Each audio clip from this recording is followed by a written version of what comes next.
Hello दोस्तों, स्वागत है आपका आपके यूट्यूब चैनल प्रिया जीएस एकेडमी में। हम कर रहे हैं यूकेपीसीएस 2026 की तैयारी या उत्तराखंड में होने वाला कोई भी वनडे एग्ज़ाम जहां पे उत्तराखंड स्पेसिफिक क्वेश्चंस को पूछा जाता है।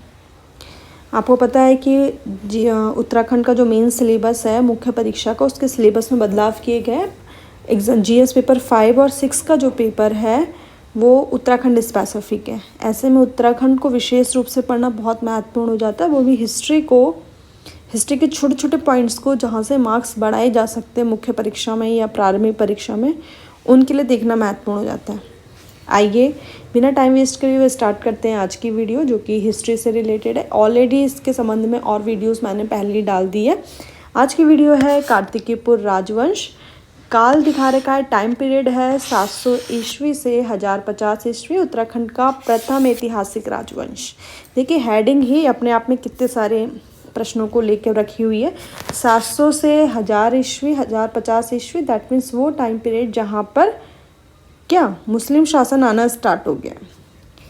मतलब शासन नहीं हुआ लेकिन मुस्लिम आक्रांता आना स्टार्ट हो गए हैं।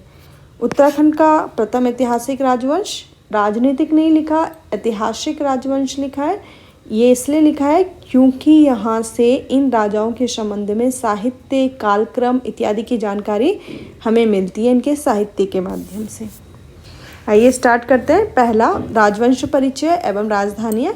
कार्तिकेयपुर राजवंश उत्तराखंड का प्रथम ऐतिहासिक राजवंश है, ये ध्यान रखिएगा। अगर मैं पूछूं राजनीतिक राजवंश कौन सा उत्तराखंड का प्रथम, तो आप कहोगे कुड़िंद है, जिसमें हमने अमोघ भूति पढ़ा था। तो ऐतिहासिक पूछा जाएगा तो कार्तिकेयपुर राजवंश है। इस वंश के प्रथम 3 परिवारों ने 14 नरेशों ने लगभग 300 वर्ष तक शासन किया। महत्वपूर्ण क्या है, ये शासन लगभग 300 वर्षों तक का रहा।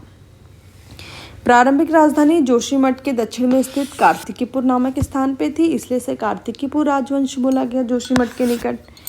फिर सेकंड बार जो राजधानी बनाई गई, कहाँ बनाई गई? अल्मोड़ा में कि कत्यूर घाटी के पास एक वैजनाथ नामक स्थान है, वहाँ पे इन्होंने राजधानी बनाई। तो इस तरह से इनको कत्यूर राजवंश भी बोला जाता है। जो एटकिंसन है वो कार्तिकेय राजवंश को ही कत्यूर राजवंश बोलता है। इस तरफ से हमने देखा प्रथम ऐतिहासिक राजधानी कोई पूछेगा तो कार्तिकेयपुर राजवंश 300 वर्षों तक शासन किया। राजधानी 2 थी, कार्तिकेयपुर और अल्मोड़ा की कत्यूर घाटी। इस तरह से हमने प्रारंभिक और मुख्य परीक्षा के लिए महत्वपूर्ण तथ्यों को देखा। अगला है अभिलेख एवं त्रामपात्र साक्ष्य। आप यहाँ देखेंगे आपको उत्तराखंड में मतलब जो तांबे के अभिलेख है वो बहुत ज़्यादा आपको इनके संबंध में मिलेंगे, राजाओं के संबंध में। आइए देखते हैं। अभिलेख व लिपि, राजवंश के अब तक 9 अभिलेख प्राप्त हुए हैं। ये महत्वपूर्ण नहीं है, नंबर इम्पॉर्टेंट नहीं है कि कितने अभिलेख प्राप्त हुए, लेकिन ये है कि अभिलेखों की लिपि कुटीला थी। तो इन अभिलेखों की लिपि क्या है? कुटीला है। ये चीज़ इम्पॉर्टेंट है मुख्य परीक्षा की दृष्टि से, मेंस की दृष्टि से। लिखा है त्रामपत्र लेख बागेश्वर, पांडुकेश्वर, कंडारा व वैजनाथ से मिलते हैं। दैट मीन्स तांबे के पत्ते में, जैसे एक तांबे का पत्ता ले लिया, तांबे की एक परत जैसी होगी, तो उसमें कुछ कुछ लिखा है राजाओं के बारे में कि इस राजा ने ये युद्ध जीता, इस राजा ने ये युद्ध जीता, इतनी संपत्ति थी, ये कालक्रम था। तो वो सब के सब जानकारी त्रामपत्र में मिलती है। और ये कहाँ कहाँ से मिलते हैं? बागेश्वर, पांडुकेश्वर, कंडारा, वैजनाथ, अल्मोड़ा इत्यादि क्षेत्रों से मिलते हैं। अब इसमें प्रमुख अभिलेख क्या है? ललित सूर्यदेव इनका राजा रहा है, एक प्रमुख राजा रहा है। उसका एक त्रामपत्र है जिसको पांडुकेश्वर त्रामपत्र बोला गया, वो महत्वपूर्ण है। अगर आप ये मुख्य परीक्षा में लिख देंगे तो आपको ज़्यादा मार्क्स मिल सकते हैं। भूदेव का बागेश्वर शिलालेख पर वैजनाथ के शिलालेख महत्वपूर्ण है। तो एक बार हम रिपीट करते हैं। बागेश्वर शिलालेख, वैजनाथ शिलालेख, पांडुकेश्वर शिलालेख, कंडारा शिलालेख और ललित सूर का पांडुकेश्वर शिलालेख, ये सब महत्वपूर्ण है। ये मुख्य परीक्षा के नज़रिए से ज़्यादा महत्वपूर्ण प्रतीत होता है। अब कत्यूरी नामकरण किसने दिया? अभी तक हम इसे कार्तिकेयपुर राजवंश बोल रहे हैं, तो सडनली कत्यूरी नामकरण इतिहासकार एटकिंसन ने तो सर्वप्रथम कार्तिकेयपुर राजाओं के लिए कत्यूरी शब्द का प्रयोग किया। क्यों? क्योंकि कत्यूर घाटी में, अल्मोड़ा में इनकी राजधानी है। आइए इनके, अभी मैंने आपको बताया कि यहाँ पे लगभग 3 परिवारों ने कितने 300 वर्ष तक शासन किया। तो उसमें जो प्रथम परिवार है उसका संस्थापक और शासक आइए देखते हैं। तो जो कार्तिकेयपुर राजवंश का संस्थापक है वो बसंत देव को माना जाता है और 700 ईस्वी में इन्होंने बसंत देव ने इसकी स्थापना की कार्तिकेयपुर राजवंश की। बसंत देव ने परम भट्टारक महाराजा धीराज परमेश्वर की उपाधि धारण की। इससे क्या पता चलता है ये भगवान विष्णु के उपासक रहे होंगे। परम भट्टारक महाराजा धीराज परमेश्वर। जोशीमठ में नरसिंह मंदिर का निर्माण बसंत देव ने कराया। तो नरसिंह मंदिर जोशीमठ में है और उसका निर्माण बसंत देव ने करवाया।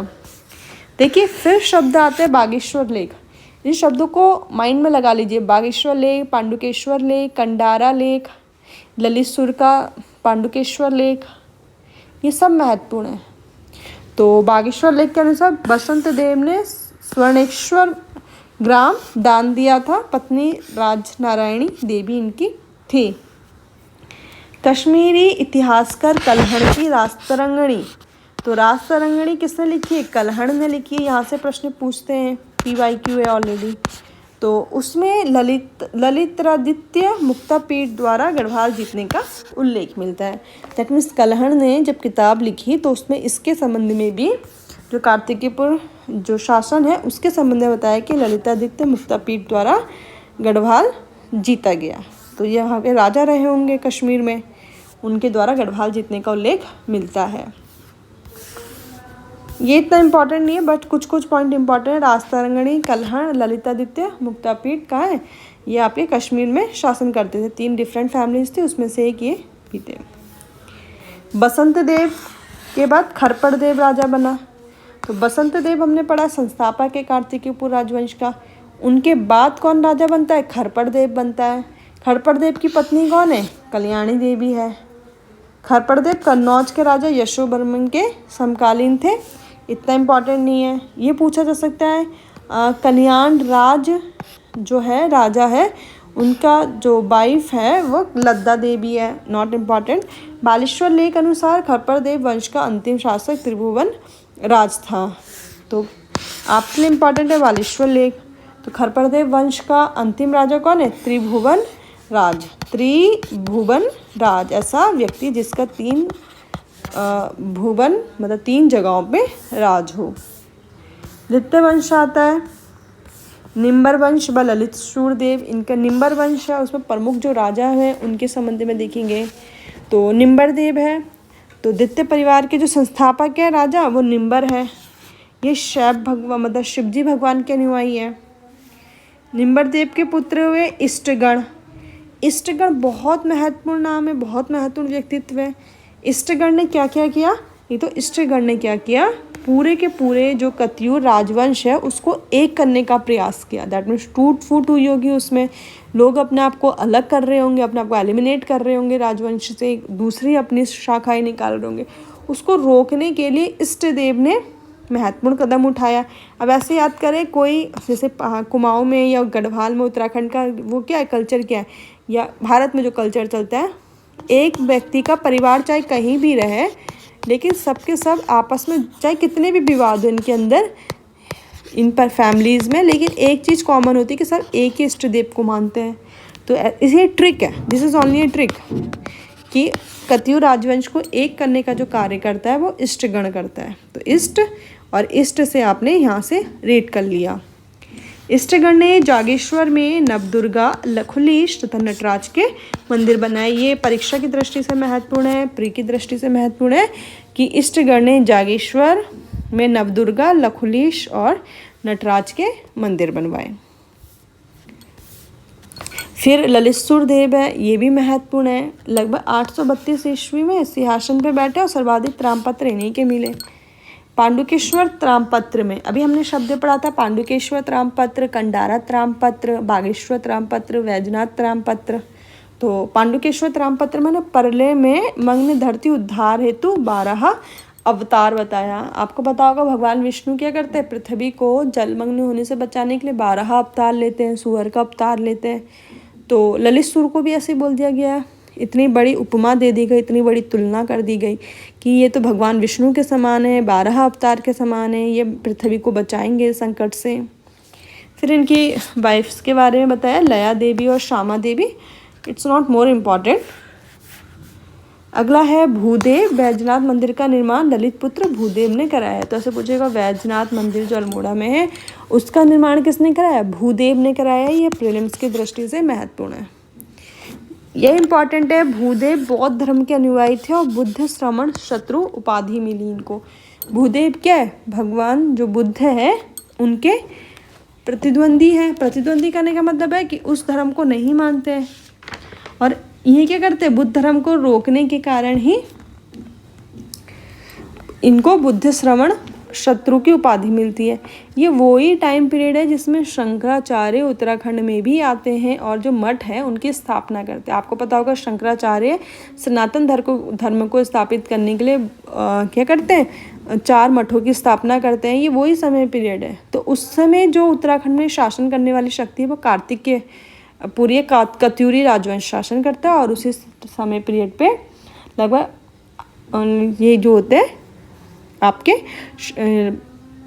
शंकराचार्य जी आते हैं।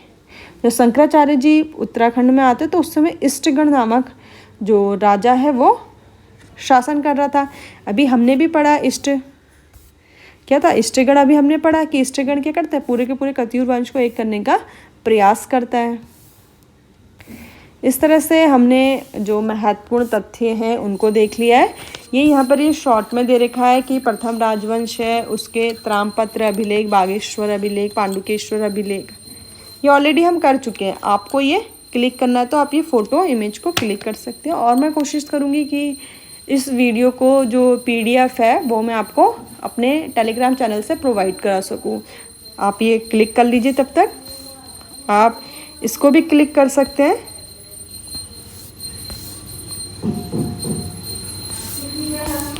इस तरह से हमने कार्तिकेयपुर राजवंश का अध्ययन किया है। मैं आशा करती हूँ कि आपको ये लेक्चर समझ में आया होगा और अगर आपको ये वीडियो पसंद आई है तो वीडियो को लाइक कीजिए, चैनल को सब्सक्राइब कीजिए और YouTube चैनल पर हमारे साथ बने रहिए। Thank you for watching.